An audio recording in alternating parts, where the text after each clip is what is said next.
What's happening, YouTube? We back with another one. We got Steph Curry on Hot Ones, eating spicy wings. Before we get to this video, man, I need y'all to like and subscribe, man. I really appreciate it, man. Get up with your boy, man. Let's get to this video.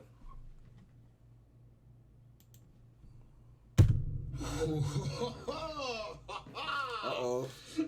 So, that's good. This is the show. This is the show. That is, oh, shoot.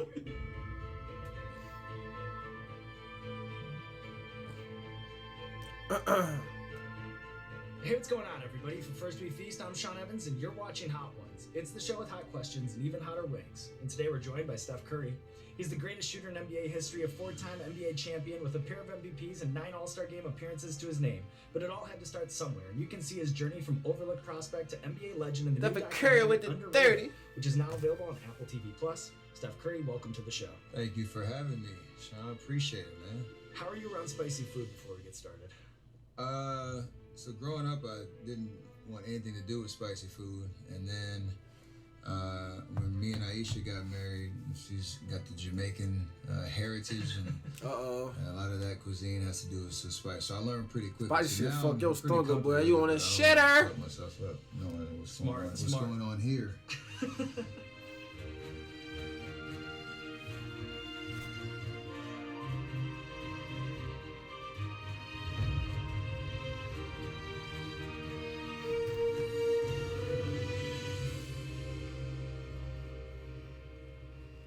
I'm ready to get started. What we got? Okay. All right. And that wing looks so fucking good. Damn, I want some wings now. I need some Wingstop. God damn. I just had this shit yesterday. I love Wingstop. I need some Wingstop now. God damn, that wing look good here. That's solid. There we go. That's solid. That's pretty good, man. Finger licking. That was phenomenal. So Underrated, which was phenomenal, by the way, details your genesis He's as right. a 3-star recruit, dismissed by the juggernaut colleges, called too small, and according to one '09 NBA draft scouting report, will never be a star in the league because of a lack of explosiveness. How do you think things would have been different if you would have ended up at Virginia Tech or Duke? Like, do you think you'd be where you are right now? It's a great question, because I don't think so, because it's, the brand of basketball that I play now was predicated on a system that Davis and college Bob McKillop mastered. And the only reason I think I'm successful at it is because I got to learn with reps. So having gone to Tech or Duke or whatever, maybe I like ride the bench my freshman year and I don't get that experience. I don't know if I'd be the same player. So Everything happened for a reason, man. God, it's all in God's plan. Everything happened for a reason. He wouldn't be who he was to be maybe if he went somewhere else. He went there, he put in all that work, thousands of reps, and look now. Everything happened for a reason, dog.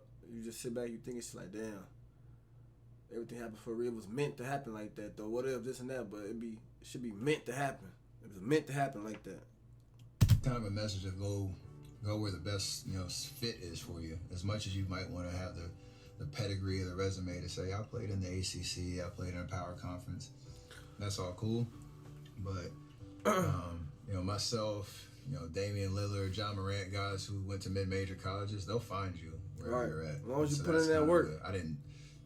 I had faith at the time. I didn't know how it would plan out, but I wouldn't change that experience for anything. So I'd rather play than just sit on the bench and say I got a power conference school on my chest. As long as you put in that work, everything gonna play out just how it's supposed to. I already God gonna bless That's you. gonna be my favorite one. Especially if it's meant for you. Oh, it. Mm-hmm. Wings look so fucking good. God damn. Little Thai green curry hot sauce. Does the name proud? Oh, absolutely. I like the flavor though. There we go. It's really solid. I'm getting too ahead of myself. This is really You can be proud of yourself. All right, You can be proud of I yourself. like the flavor too. Yeah. The spice is one thing, but the flavor is pretty solid. Mm-hmm. So I want to congratulate you on an amazing That nigga weekend lying. of golf. I like he put that shit already. An eagle on 18, a hole-in-one earlier in the weekend. What is hitting a hole-in-one like for you? Like, is it like hitting a shot from 75 feet on the court, or is it a uniquely singular sport experience? Uniquely singular experience, just because when I shoot a 75-footer or whatever, a heave, I've probably made that shot before, if it's in practice or maybe in a game before, and honestly, I expect to make it versus a hole-in-one. Even if you hit a shot and it's right on line, like the odds of it going in are slim to none. And so when it goes in, that's when I lost my mind and started sprinting 150 yards down the hole and celebrate. I basically blacked out. Like, if I act like that when I make a 75-footer, unless it's to win the NBA Finals, then you'll celebrate. But it's kind of like, I meant to do that versus a hole-in-one. It's different. Right. Lemon pepper hot lemon zesty. pepper. I like lemon pepper. I'm trying to chew. You freaking chew fast as hell. Well, that's when you're the host in this whole thing. You have to think about I'm the trying timing. to keep up with your rate. No. See, because I tried to get it down Dude, first because I gotta. the wings look so fucking fire. Oh my mom, I'm finna order me some Wingstop again. Like, I'm not like I'm definitely finna get some Wingstop after this video, cause like, damn. Question, you know what I mean? Them bitches look crazy. They small too. They crispy, extra crispy on the wings. It's a timing. Wings gotta be extra crispy. We don't do no soft wings. We don't do no crispy. We do extra crispy wings. Small. I don't like big jumbo wings. We like small wings, man. Game over here too, you know. You mastered this craft for sure. For sure. So NBA Jam popularized the You feeling concept that of shit, being boy. on fire, all right? But there was an influential study in a 1985 edition of Cognitive Psychology that said that hot hand theory or streak shooting is a myth. As the NBA's all-time leading three-point shooter, what's your take on that whole thing? Like, does being on fire feel real to you? Oh, absolutely. There are times you catch the ball and you maybe made one or two in a row, and this is in practice or a game, whatever the case is. But mostly in the game, like, everything else does not exist. The only thing that exists is as long as I can get this shot off and it's not going to get blocked, the rim feels like the ocean. And it's one of the most rewarding feelings for us, and, you know, myself and other great shooters. Like, that's all you work for is the muscle memory and the mechanics that develops that confidence, so that when you're in the game, like, you're not surprised you're in those moments, but when it happens, it's like, yeah, this is what I've been waiting for. It's like a psychological or physical phenomenon that you can feel. Like this study, they don't know what they're talking about. They don't know what they're talking about at all, unless you've been in that 94 feet and you know, like, you see Klay Thompson scored whatever 37 and a quarter, you know, 60 and 3/4. You know, when I had 60 in one game, it's literally the tangible physical sensation of all I need to do is just get this ball off my fingertips and it's gonna go in. It's gone. It's You gone. also know the opposite of that when you can't hit the broadside of the barn, and everything feels good, but the results aren't there. So that balance of like where you are on that spectrum is like the ultimate game within the game. I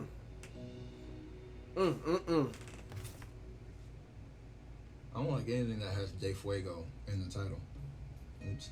As hot sauces get hotter, the labels turn into like warnings. They don't want no liabilities on it right there. All right, now we're talking. Haha. In your opinion, what is the NBA team staff role that's most important to keeping the machine moving, but doesn't get enough of the credit? We have a guy named Rick Celebrini, and shout out to Rick, who is, and it's crazy. I know Rick, and we've formed a great relationship, but I don't even know what his title actually is. He's like the go-to on injury management, injury prevention, like all of those things that, you know, allow our bodies and our minds to be sharp for peak performance. We've had a couple run-ins at times because I want to be a lot more aggressive on, like, when I tore a labrum in my shoulder or ankle sprains and all that. Like, I'm thinking about the shortest timeline possible for me to get back on the court. He's more realistic. He's more realistic and more player-friendly in terms of being on the conservative side of, like, let's take all the variables into play. Let's make sure we're talking about longevity and not just the here and now. That's why you see guys playing, you know, a lot longer. I know there's a load management conversation, and a lot of that falls from the narrative perspective on the players. Like, we don't want to play 82 games. That's not it. It's, you know, there's smart, professional, well-studied individuals that understand how to, you know, prepare athletes to play, not just now, but for, you know, years and years and years and years. Perform at a very high level, and Look at LeBron, but if I was LeBron, did shit. shit. My 15 year, I feel How long that nigga been playing? Still playing. So shout out to Rick. Shout out to Rick. Los Calientes Rojo. My lips are burning. I just want to let you know that. That's what's gonna happen. Okay. Keep me That updated. shit. Keep me updated as Do we we? go. Yeah. I don't know if like It goes down to the acknowledging red hate as is a fuck. good or bad thing. Right, You want yeah. to block it out, or you want to just say, I'm here. I think you bask in it. You know, Just that's say- what I think you do. Oh yeah. My lips are on fire. Yeah. right now. Speaking of uniquely singular experiences, you know, like hot ones is like that. You know, while you're here, Straight might up. as well soak it in. Absolutely. So you're a self-described popcorn addict, and I in am. 2019, the New York Times published your Bro, power Look ranking. at them fucking wings, bro. Them bitches crispy to the max, bro. Them bitches crispy on crispy. Ah, damn, I want some wings now. Again. I'm finna call wing. Of NBA popcorn throughout the NBA. I'm finna order throughout some the Wingstop. entire league. Straight And you up. rate it all on a proprietary 1 to 5 scoring system of freshness, saltiness, crunchiness, butter, and presentation. How would you articulate the difference between your top-rated popcorn, the kind that they serve at Dallas Mavericks games, Yes. and then the lowest-rated popcorn that they serve at Clippers and Lakers games? But basically, you got presentation. Like I want it to, it should lock on your eyes. The butter, the salt ratio. I'm Very talking important. about very important. Like I'm a traditional. I don't need none of the bells and whistles. Just make it, good, nice, and buttery, salty. Straight up. The crispiness, right? It can't be like too mushy. It has to have like a nice little crispiness to it, a little texture in the mouth. So that was my ranking system. I went through every arena, gave them like a 1 through 5 on each of those, added them up, and it was kind of exactly what I expected in terms of the arenas that I know where I look forward to playing in those arenas, not just because of the environment, because of the popcorn. Popcorn's on point. Absolutely. But I'm not lying. When that came out the next year, everybody dialed the game up. It was impressive. So I want every NBA player to thank me for the popcorn that's going around the league right now. You deserve it. Absolutely.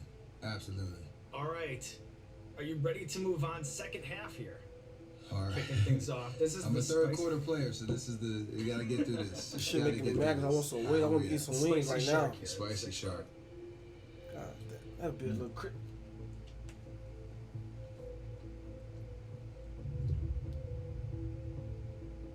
curry that wing, we can sell. Ooh. Man, you're kind of sweet up front, Mm-hmm. and then. it's coming in. I was confused. I thought I grabbed the wrong wing at first, but I But did no, not. no, you I grabbed the did wrong not. one. I did not.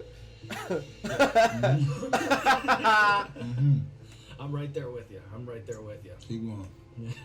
Oh, I'm starting to sweat now.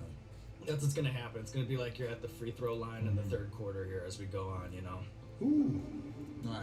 start sweating, boy. Given Lips your burning. unique Woo insight as a wee. child of a '90s pro, I am curious. When you and your dad talk about like his NBA versus your NBA, what are the things that you guys end up talking about? I mean, the physicality is always the one thing that everybody talks about, like all the hard fouls they had back in the day. It was just real, and the leagues, adapted appropriately. But just the overall spacing, right? Like when you watch games back in the day in the 90s, at all times it looked like there was at least 9 people inside the 3-point line. It do, usually for sure. 5 to 6 people in the paint, and just the different, X's and O's It and, definitely and was. floor spacing and play calls that They was more physical for shit show. He told a story today about a game-winning shot that he had in Madison Square Garden. The way he described the play, he's like somebody double-teamed the post Shot was and pretty, kicked boy. it out to him on the strong side corner. I'm like, that hasn't happened in like 12 years in the NBA. I don't remember the last time we had a double team to a strong side kick out for a butt naked open, game-winning 3 in Madison Square Garden. Right. So it wasn't just the game-winning shot; it's just like how it happened. And he said it so casually, like, "Oh yeah, that was a good defensive read." It's like that's not everybody's fanning out to the 3-point line. They'd rather you try to shoot a shot in the paint, and for a game winner instead. So, game has changed drastically. Obviously, Hell football yeah. had a lot to do with that. Evolution. Those are probably the main call-outs he likes to talk about, and the contracts. But the contract's stupid. Jalen Brown just got 300 M's. 300 M's. real. Jalapeno Chico here. I sweated when you said the name. All right, I'm trying to do what you just said. I'm trying to acknowledge what's Bask in it, happening right right. now. I'm basking it. It's okay. Basking All ambience. right. Basking Mhm. ambience. I'll just play. I don't like it. Come on. He feeling that shit, boy. I'm competitive as hell. I really want. And you know, not to lead the witness, but we've never had an NBA player tap out. No. So you can't be. So you can't be the first, Curry. You can't be the first. Don't play like that, nigga. Mama mentality. It won't be today. However, you got to wheel me out of here. Come on. So I've heard you credit Klay Thompson's shooting form as being more pure from a textbook standpoint than yours. Look at Can that you shit. explain what you mean by that? Because from sitting on the couch, like, they both look pretty good to me. How would I explain it? I'd say his is more repeatable for the average person. And what I mean by that, it's more kind of uniform from the ground up. So for all the hoop heads, you know, like you get your balance from your feet, and then your power from the base, and you work your way up from there. Like you can't really get your consistency and repeatability by trying to throw it and sling it with your hands and your arms and your wrists. So he has like the most stacked kind of form. Like everything's in line. All of his angles are right. Right. And like if I was gonna take somebody who's never shot a ball before and put a ball in your hand, I would put you in Klay Thompson's position. Look at that form, bro. Is it angled up right? Whole right side of the body angled up. Because like everybody shoots differently. Like all the greatest shooters in the league, we all have different releases and different forms. But Klay's is the one that if you just took a snapshot, it's just right here. It's just extreme. It's pretty. I call it the prettiest jump shot I've ever seen. And then if you were giving advice on how to shoot, what movements and idiosyncrasies in someone's mechanics, which ones are adaptable with enough practice, and then which ones are fatal if done wrong? The getting really technical, the angle of your elbow, because it's really hard to if you have like we call it the chicken wing, or the I don't know what that should be. Rarely see this one, but there have been some that come up through here. The one nigga Michael Kidd Gilchrist, where the fuck nigga name was? He played for Charlotte too. That nigga shit was just like that, crazy. But this is the one you see the most. The chicken wing is deadly just because it's hard to create the same arc with it and the same power. You can get everything from here, but as soon as you get here, you lose it. As long as your elbow is kind of as close to 90 degrees as possible, I'm much more confident in somebody being able to repeat that, because that's the one I hate to see. It's like the deadliest sin in basketball shooting, the chicken wing. The chicken wing, non-topic. Yes. This next chicken wing. Speaking of lethal chicken wings. So this is the one that like, its reputation precedes it. This is the popcorn thing, like presentation. Mm-hmm. You came and look at your eye goes right here first. Ha! The bomb beyond insanity. Oh shit! Talk to me. All right, here we go. The hotter that shit be, this shit be nasty. That shit would be good. Motherfuckers liking that extra hot spicy. That shit be hot as fuck. It be too hot to even be good. Be nasty. Beyond insanity. That wing was fucking crazy. Whoa. Yeah, immediately. Ah! Right. I didn't even get that thing in my like, whoa. My teeth and it hit me. Oh man. Man, you gotta fight that shit, Kurt. No. Yeah. You gotta fight that shit, Kurt. Like for real. You gotta fight that shit, Kurt. And then just be careful around the eyes. I got it. I ain't doing that. I went backhand on you. Take the hoodie off, nigga. Take the hoodie off. Take the hoodie off. All right.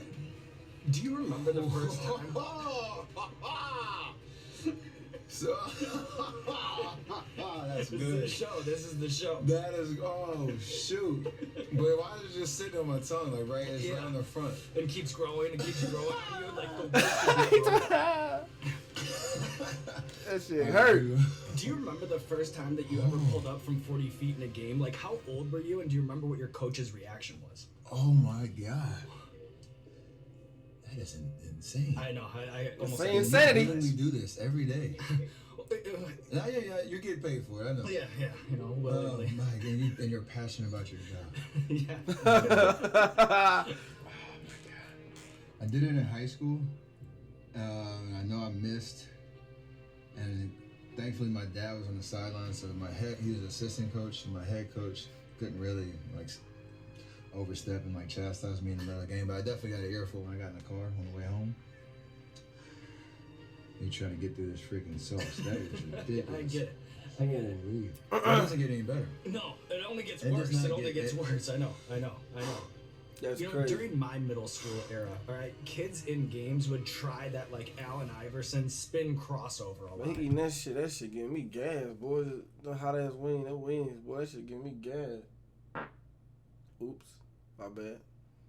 Damn, that shit getting me gas. I need some wings though. God damn. Usually to I did that. disastrous results. Shit. Do you remember like the player that you would emulate when you were that age? Like so many kids now, it's like you for them. Like who was your model? The model was Steve Nash and Reggie Miller. Mmm. I see this tear Yeah, I know. dropping Yeah. out of Woo! Very dramatic. Boy, hot. I get real emotional when talking That shit about was these funny. two That shit legends stank. that were such great influences on my game. Reggie, because he was a master at creating space without the ball. Definitely Finally was. get separation to go out and get a pass and quick release. I never could emulate his form because he'd do like this when he shoot. It was you never teach that, but the movement out the ball. So I tried to blend those two guys together. But then the funniest, me and my brother, there's a guy, Alonzo Mourning. He had like this really methodical free throw routine that me and my brother would really emulate. And we did it, when we were playing AAU. He'd have his wristband. He'd do like a methodical, like wipe it off the sweat. And, like he'd get locked in, then he'd do another little bounce, and he'd do it again, and then he'd shoot the free throw. So we always, I don't know why, we just love that iconic free throw routine because it was very big man of him. Like we were little guards, and it was like kind of out of pocket for us. But yeah, it was a roundabout way of saying Steve Nash and Reggie Miller are my guys. That With was a little tough too, right splash of there. Alonzo Mourning. A little splash of the big fella. How we doing? Fantastic. Ooh. Freaking fantastic. Let's do it. I Damn. need to sweat in for Yeah, you need the morning routine. Watermelon goes. Deep breaths. The Oh my goodness, man. fourth quarter. That shit dead. I just want to know, I'm winning a real significant bet in my family right now. Oh, you are. They didn't think you'd make it No, through. they had no faith in me. Underrated. I'm almost there. Underrated. Talk to me. Underrated. Come on. Told you competitive. Come on. Bring it. How much did it mean to you that Kobe picked up on your babyface assassin nickname? You know, it seems like he saw the killer instinct in you before a lot of I'll others. be the MAMBA. That is one of my favorite memories and like compliments I've ever gotten in my life because it was like 2 or 3 Kobe. different kind of interactions there. One I didn't even know about till way after the fact. It was my rookie year and we were playing the Lakers at home and he's on the bench. My nigga Kobe, man. I don't live him, man. I don't live him, man. I think we're getting beat at the time, but I come down the court and I do like this little pump fake situation, hit a leaner off the glass. And as I'm running on the court, the camera locks in on him for some reason, and he like points to or leans to the guy sitting next to him, one of his teammates, and kind of mouths like, "Yo, hey, he's nice." I'm like, that's the dopest thing in the world. Kobe's validating your game, and he's just seeing you play like for the first time. That's freaking amazing. And the second time we were playing in a preseason game, he's doing that Mamba mentality thing where he's picking me up full court in a preseason game in the first quarter. I'm like, he turned around, he's like this, like standing there, like doing defensive slides, like standing in front of me, like, yo, what is happening right now? This is freaking Kobe Bryant. So he stays with me for like 4 or 5 slides, and then he bumps me, and I kind of like fall off balance. So I'm actually gassed at this point. I'm tired. We're trying to get into shape in a preseason game, and he's just going, all out on the defense. Playing no games. He's like way bigger, way stronger than me. He's bumping me and doing all that. So after I fall, I got no option. I'm like, I'm just gonna shoot it and live with it. And I shot it from probably 30 feet, and I made it. I remember that I was watching that preseason game, and Kobe, they was one coming court. Kobe looked at the nigga. I remember that. I was watching that shit. And then I act like nothing happened. So it's like the biggest keep your cool kind of moment in your life because, it's freaking Kobe. You're trying to be super chill about it. But I just, drained one from 30 on him after he picked me up. And he gave me like the little ass tap. Yeah, I remember saying he tapped on I him. couldn't even acknowledge that either. I kind of just like knocked him off and like act like I was playing on defense. I went right back in at halftime. I was like, I need that clip. Bring me that back. I got to say that on my phone. And the third time is what you're referring to in terms of him kind of breaking down the killer instinct, and I just hide it behind the smile. Like there's a guys that like he was that had like the scowl and the game face and like the killer mentality. He didn't have to say anything; you could see it. Like he's like the joy that I play with and the smile that I have. You get deceived by just the killer instinct that I had underneath and the competitive spirit that I had. And for somebody to validate you like that, Especially he's not giving out compliments like that. No. So Hell no. that was truly special for sure. No little mama, man. Fuck you talking about. Uh-oh. I'm doing what you do, brother. Come on. Uh-oh. Oh. Oh. All right, whatever. Go out with a bang then. I'm Last shutting up. wing. Yeah, for real. Come on. Salute, brother. Hey, what a run. Absolutely. Look at us, right? Hey. Look at us. Look at that.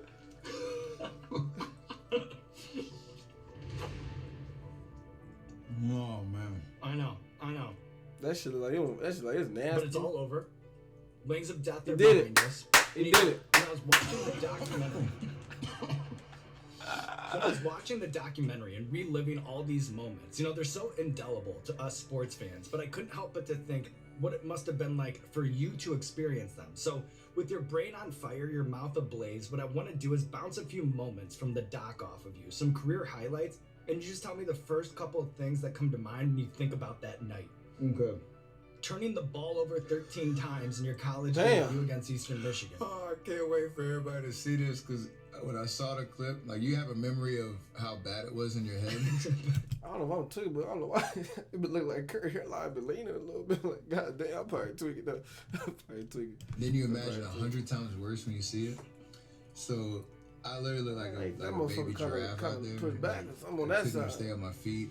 I could not, from me to you right here, I could not throw a pass this way.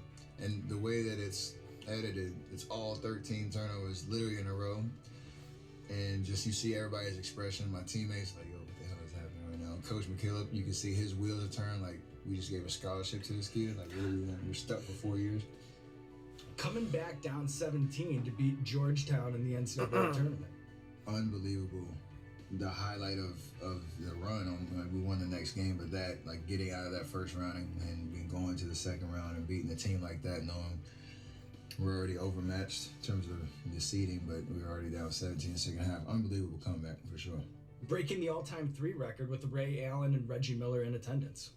To do it in the Garden, to do it with those two guys. I watched when Ray broke Reggie's record and Reggie was on the call. So I remember that is kicking in right now. I remember that moment. It was, you know, in Boston and they waited for a timeout and he came over and he hugged his mom. He went over and hugged Reggie. So I was kind of just imagining what that would be like with me. And it over-delivered. So definitely a special moment. I got to give the game ball to my dad, who was sitting courtside too. A proud moment, and you know what? I think you're only going to add to the resume today. Taking on the Wings of Death, living to tell the tale. Talk to me. And now there's nothing left to do but roll out the red carpet for you, Steph Curry. Talk to me. This camera, let All the the people know what you have going He on. did it though. Make sure you check out the underrated documentary, Stephen Curry Underrated, coming out Apple TV Plus July 21st, or whenever you can get to your TVs and get these sauces with it. Gotta catch that. That nigga fucked up. My eyes are freaking watering. These went away before you get to the next wing. Mm-hmm. Here, it stayed, and then this one is just, that's a different level. But you know, true to form, you didn't stop. You didn't slow down your bites. Big dab at the end. You Go know, hard. as much as you were Go hard for sure. Yeah, Steph. Can't do it. True to form. Can't do it. True to form. Oh my God. Never again. There y'all got it, man. We got Stephen Curry, man. Hey, did y'all like and subscribe, man? I appreciate it. Let me know in the comments what y'all think about the video, man. Keys to all, we out.